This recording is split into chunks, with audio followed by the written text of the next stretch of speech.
چلیے مولانا، ایک اور ہمارے پاس سوال ہے، کیا جوتوں پر مسح ہو سکتا ہے کہ جب نماز جوتوں کو بغیر ادا کرنی ہو؟ اور دوسرا سوال یہ ہے کہ کیا جوتوں سمیت نماز ہو سکتی ہے؟ اچھا، ایک سوال تو مسح کا ہے. جرابوں پر تو ہو سکتا ہے، بندے نے بوٹ نہیں اتارے، ایسے ہی چاہتا ہے کہ چلیں گزارا کر لیں. وہ بھی بہت سے لوگ کہتے ہیں نہیں ایسا ہونا چاہیے، ننگے پاؤں جو ان پر ہی اس کو دھونا چاہیے، چمڑے کے موضوع پر کرنا چاہیے. خیر یہ بات تو ان کی درست نہیں. خواہ مخواہ کا جمود ہے، ضد ہے کہ بس چمڑے کے ہونا چاہیے. کوئی نہیں، چمڑے کے موضوع کا الگ ذکر ہے، خفین کا، جوربین کا الگ ہے. اور 13-14 صحابہ کا نام امام ابو داؤد نے لکھا. اور امام احمد بھی کہتے ہیں یار اگر حدیث نہ بھی صحیح ہوتی، حالانکہ حدیث بھی صحیح ہے، رسالہ لکھا عمل بنے، مگر نہ بھی صحیح ہوتی تو 14 صحابہ کا کرنا اور ان کے خلاف ایک اور بھی نہ ملنا، اس سے بڑی کوئی دلیل بھی ہوتی. اور ابن قیم نے کہا، امام احمد نے، یار بڑی انصاف کی بات کی کہ مرفوع روایت اگر اس نے کوئی ذوق بھی ثابت کرتے صحابہ کا کیا کرو؟ لاؤ کسی ایک نے جراب پر مسح کا انکار کیا، سب جرابوں پر کر. اور اس میں جب پتلی نہ ہو، یوں ہو، یہ ایسی بات ہے جیسے اللہ نے کہا گائے ذبح کرو، وہ کہنے لگا کس عمر کی ہو، کس رنگ کی ہو. یہ اپنی طرف سے خواہ مخواہ کی مین میخ نکالیں. جراب پاؤں آپ کا ننگا ہے تو دھو لیں، نہیں ننگا کچھ بھی ہے، چیتھڑے بھی ہے. امام سفیان ثوری کہتے ہیں اگر وہ پھٹے ہوئے بھی ہے کرو، جب تک اتار کر نہیں پھینکتے. اللہ نے ایک رخصت دی، کہاں ہے کہ پانی نہ گھس جائیے، نہیں اپنی طرف سے چیزیں گھڑ کر دین کو تنگ کی. مسا بالکل جوربین پر درست. اب ہے نالین پر، نالین جوتے کہ آپ نے صرف چپل پہنی ہوئی ہے یا گرگابی پہنی، کوئی اس میں جراب وغیرہ نہیں. ثابت یہ بھی بالکل ذیلی رحمۃ اللہ علیہ کی نصب الرایا دیکھیں، علامہ البانی کے المسح علی الجوربین دیکھیں، ثابت ہے کہ اگر تسمے والا جوتا ہوتا آپ اوپر سے بس ہاتھ لگا دیتے، کوئی نہیں دھوتے جاتی. اب نماز پڑھنے یہ تینوں جائز ہے، چمڑے کے ہوں، جرابے ہوں، جوتا پھر بے شک آپ اتار لیں، کوئی بات. مولانا جو جرابوں پر مسح کر لیتے ہیں، اگر ہم جرابیں اتار دیں بالکل مسح اسی طرح. رحمۃ اللہ نے بڑی پیاری مثال دی کہ آپ نے سر پر مسح کیا تھا، بعد میں بال کٹوا لیے، مسح اٹھ گیا.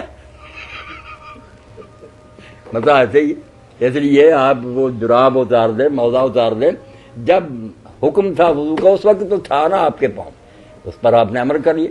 بعد میں اگر تکلیف سے اتار دیا، گرمی وغیرہ یہ مسئلے میں ٹھیک ہے.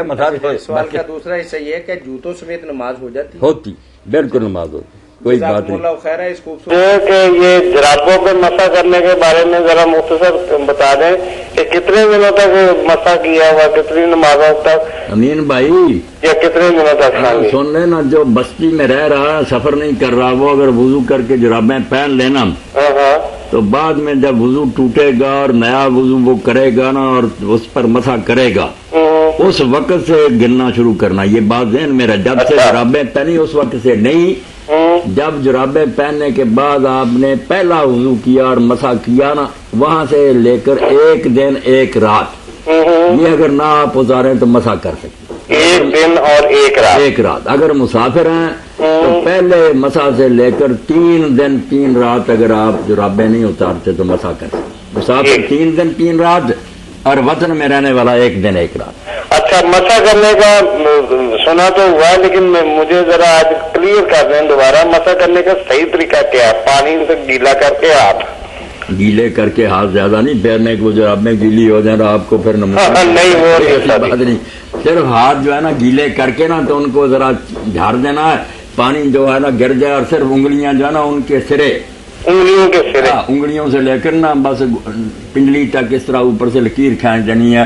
پانی لگے یا نہ لگے بس ایسا کرنا کہ پانی لیا، ہاتھ کو ذرا جھاڑ دیا تاکہ زیادہ نہ ہو پانی، اور بس انگلیوں سے لکیر اچھا، دائیں ہاتھ سے دایاں پاؤں، بائیں ہاتھ سے بایاں پاؤں. ویسے ایک سے بھی کر دینا کہ دائیں سے کیا پھر دائیں سے، پھر بھی کوئی بات نہیں، انگلیاں اس پر پھر جانی چاہیے، انگلیاں پھرنی ہے ٹخنوں تک، گیلا نہیں کرنا. بالکل بالکل صحیح ہے جی. آج کے لیے یہی کافی ہے مولانا صاحب، بہت شکریہ، بڑی مہربانی. السلام علیکم. مولانا اس میں یہ بھی ہے کہ اگر وضو کونیاں دھوئی ہیں تو آپ کے ہاتھ گیلے ہیں، یا مسح کے لیے الگ سے پانی ہمیں لینا پڑے گا؟ نہیں، اگر گیلے ہیں تو ان سے ہی کر لیں. اگر آپ بازو دھو کر ہٹے ہیں تو ہے پانی ہاتھوں پر تری ہے تو کوئی نیا پانی لانے کی ضرورت، اس سے سر پر ہاتھ پھیر رہے. سر کے مسا کے لیے بھی یاد رکھنا چاہیے، یہ موزوں کا مسا، یہ جرابوں کا، اس کے لیے بھی نیا پانی لینے کی ضرورت نہیں، اس وقت لینا چاہیے جب پانی بالکل ہی ہاتھ خشک ہو، ورنہ اگر بازو دھو کر آپ ہٹے نا اور ہاتھ گیلے ہیں اس سے حساب مسا کر لیں۔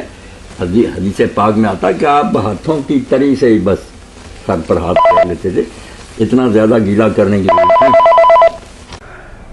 جی جی چھوٹا سا سوال ہے، وہ قرآن کریم کی ایک آیت ہی کا ترجمہ ہے، بے شمار دفعہ آپ نے فرمایا بھی ہے، وضو کرتے وقت جب قرآن میں ہے کہ ہاتھ کونیوں تک اور چہرے کو دھو لو اور سر اور پاؤں کا مسا کر لو، تو پھر ہم سر کا مسا تو کرتے ہیں اور پاؤں دھوتے ہیں۔